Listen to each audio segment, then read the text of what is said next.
Good evening, good morning, good day. This is Chess and One, and I am Eddie Bila. My goodness. Hey, I've been trying to stay away from this issue for a very long time because I'm thinking we celebrate, we cry, we mourn because we all know, like everybody already knows that Chess South Africa has been suspended. All right, it's not a laughing matter, and that's why I've been staying away from it. And now I'm not staying away from it because I think there are some thoughts, there are some issues that we need to consider in light of this.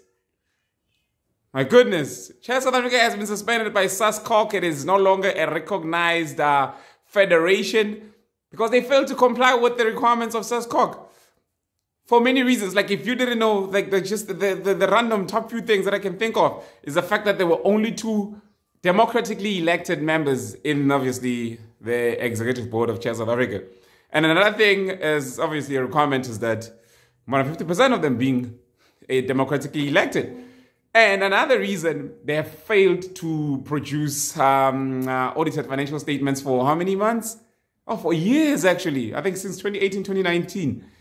And obviously, if you're going to be sponsored, if you're going to be accredited or certified by the sporting body in the country, you need to comply with some of those requirements.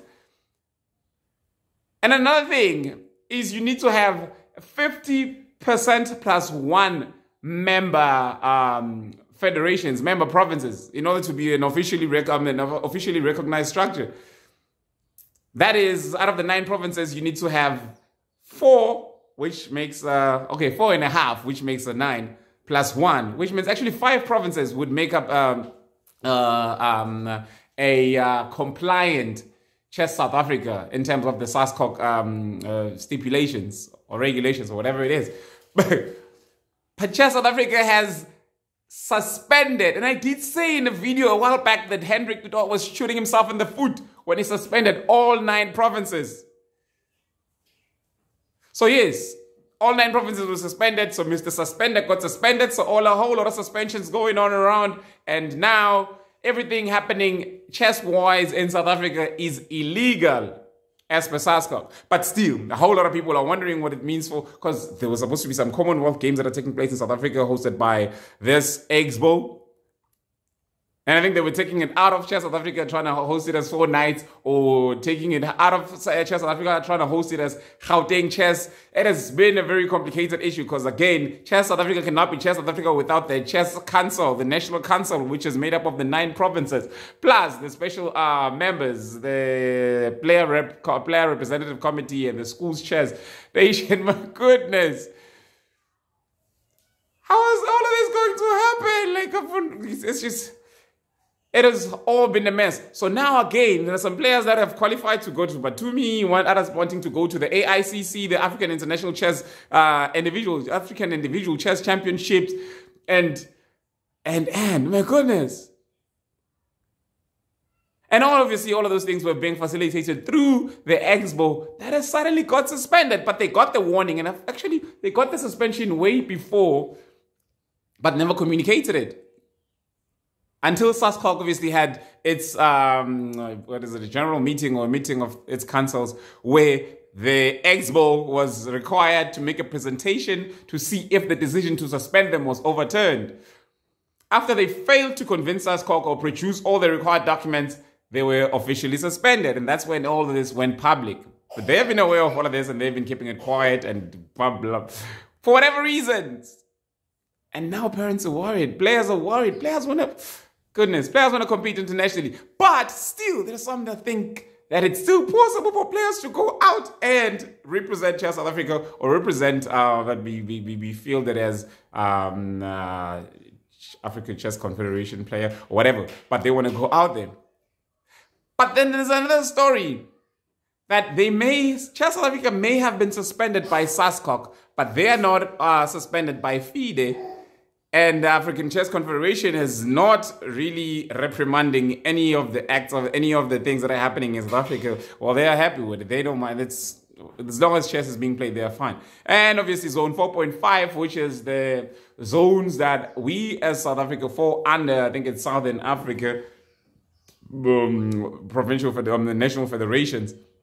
He's also okay with it, as long as their higher body, which is FIDE, has not suspended Chess South Africa. And others think that it's still possible for Chess South Africa to host the Commonwealth or any other FIDE events, as long as they have not been suspended by FIDE. I know, we've called out for FIDE to act. We've called out for ACC to act, which is African Chess Confederation. We've called out for Zone 4.5 to act. And we've called on SASCOC to act on this issue, on the matter of Chess South Africa being in shambles, on the fact that there's obviously a huge division, and I'm seeing that some players are starting to see it as racially motivated. But I always thought of it as financially motivated. Because obviously, as long as you can afford to pay for this exorbitant charged or costly fees of the tournaments that are hosted by the Hendrik de Doit team, you're fine. So that's why I don't think it's a racial thing. But I hear those racial undertones in some people saying, yeah, we feel oppressed. It reminds us of the apartheid days. I think now it's the color of the man's skin that is coming into play. And obviously he's acting demeanor and dealing with certain type of people because, he was raised in a certain way, in a certain country. So obviously when he interacts with certain people, he will bring forth all of those other ways. We all know that. Like, we are aware. I'm thinking that he's racially motivated. I'm thinking he's more financially motivated. You need to try and understand this type of thing. 4Ninth is a company. And his interests lie more in the company than in the sport of chess in itself. And obviously the company making financial profit. So yes, there's been some call now that SASCOC has acted, for all the other bodies to follow suit.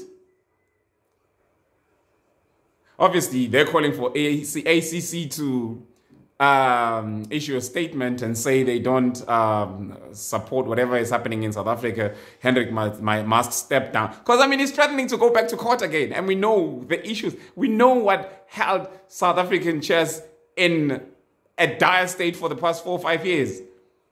It was all of this case, these court issues. And now Mr. de Doit wants to take us back to it. And if he does take us back to it, what happens? If ACC doesn't force him to step down, resign, him and obviously Julie Marie Steenkamp, the other officially, democratically elected member of his ex-BOW executive board, with a whole lot of co-opted members. What if he doesn't? What if ACC doesn't? What if Zone 4, because Zone 4.5 leadership as well doesn't do anything? And they say, we're okay with it. We're ready to work with you, treasurer, because he's their treasurer. What if they say that? They're okay with it. They're okay with him remaining in power as long as their interests are kept safe, as long as they are not affected. Because remember, the president of the Zone 4.5, the president of ACC are not in South Africa. So whatever internal conflict, internal politics are happening within the country, within chess in South Africa, does not affect them. So what if they don't do anything? What if they don't force? What if they don't pressure him to step down? What of us, South African chess players, clubs, officials, regions, provinces? What do we do? What are we going to do? Are we going to still wait and hope for a miracle to happen? Wait for another 3, 5, 7 years or whatever? Until, I don't know, there's finally a court ruling for us on our side? Even though we don't have the money to fund all of that litigation. Because we know money wins in courts. And obviously, whatever he goes to court, we know he's going to win. He's got a very good team, a strong one. Why can't we organize from the ground up? Why is it so impossible? Why is it so difficult for us to do something like that? Why? Why is it so difficult to organize our clubs, organize our regions, organize our provinces, and then have a voice? And because you know what the funny thing is? I see that there's a whole provincial, and I'm wondering, I think this needs to be addressed even by these very people who are representing Chess Council right now. Because when you look at the list of the presidents of all these provinces, most of them were co-opted or hand-picked. And a few, if maybe a few, have been democratically elected. So they don't have any good grounds, any firm grounds to stand on. And that's why some of them don't have very strong voices to speak up against this issue. But it is probably time for us to start from the bottom in clubs, like organizing and seeing what we can do in order to structure this thing. Even though we may not have a voice, but we can still get to play some chess. Because another problem is that we are waiting for federations, especially regions and provinces, to organize tournaments for us. But if we organize our clubs at the bottom, we'll still be able to play some good chess, have a good time. And obviously our players will get to excel and get recognized at a later stage. And then obviously, against all the odds, obviously, because we may not have the funds to pay for it, but we may if we're very well organized clubs and are able to get sponsors. But that's a very good start. But as we start in the clubs, we go out to the region. If our clubs are strong enough, we are able to get a seat in the regional federation, which is a voice in all of this battle, all of these issues, all of this politics that are affecting our chess. It's a step up. Now from the region, again, if we get the regions organized, we can go up to the province and have a strong voice in the province, because once we get a representation in the province, we can go up to a proper council, a national council, which will be recognized maybe by SASCOC, maybe by FIDE, maybe by Chess South Africa, as well as that very proper council will elect the next leader. But can then now the provincial leadership sort out their issues? Instead of sitting as like they are just floating at the club and they have no connection with the ground, like in most of them. They are floating at the top and they have no connection to... Like, how could you be a provincial chairperson or a provincial president when you don't belong to a club? Yeah? How? Like that?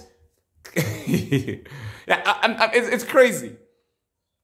How though? How do you get there? Like, let's start there. Let's start at the bottom. Let's start from the ground up. Can we do that now?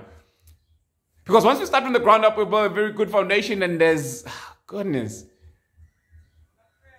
Possibilities are endless. Maybe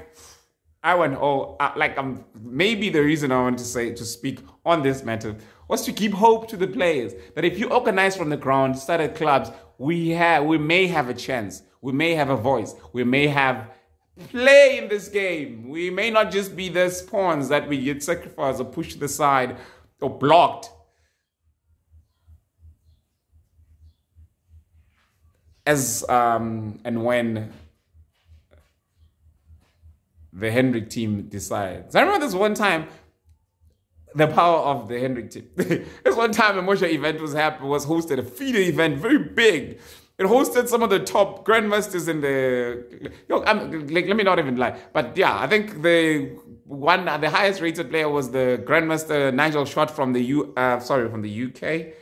England, an English grandmaster. Yes, but then there was also like some Egyptian grandmasters, top players in Africa and all that playing at that event, Moja event. It had some open section and so forth. It was a great event, like a powerful chess extravaganza, excitement. A whole lot of players attended.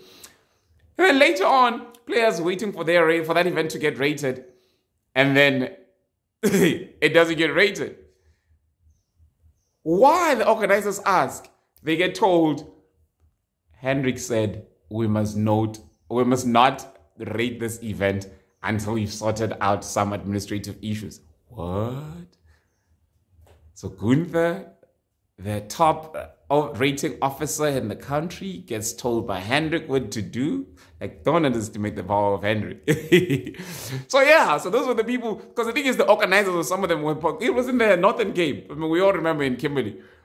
And it was hosted by obviously some of the people that were on the other side of Hendrik. I think in the Jomo Humula Club, as we call that, like obviously the interim executive board at the time. So yes, so that happened. And people were told, hey, yeah, you will not have your event rated until you pay your original rating fees. They pay their original rating fees.